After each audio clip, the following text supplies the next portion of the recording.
గల్లు గల్లు గజ్జగట్టి తెలుగుదేశం జెండ బట్టి రెపరెపలా ఎగురుతున్న పసుపు రంగు జెండ బట్టి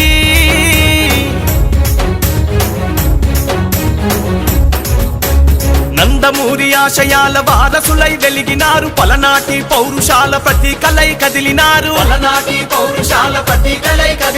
అధికారం ఉన్నదని అహంకారం చూపిస్తే వాడెవ్వడు వీడెవ్వడు పసుపు జెండ కట్టెవ్వడు నవ్యాంధ్ర రక్షణ కొరకు ప్రతి కార్యకర్త కథం తొక్కి కదిలినారురా నవ్యాంధ్ర రక్షణ కొరకు ప్రతి కార్యకర్త కథం తొక్కి కదిలినారురా ఆ కార్యకర్త వెన్నుదన్నుగా మన లోకేష్ అన్న రంగానికి సిద్ధమయ్యరా ఆ కార్యకర్త వెన్నుదన్నుగా మన లోకేష్ అన్న రంగానికి సిద్ధమయ్యరా గల్లు గల్లు గజ్జగట్టి తెలుగుదేశం జెండ బట్టి రెపరెప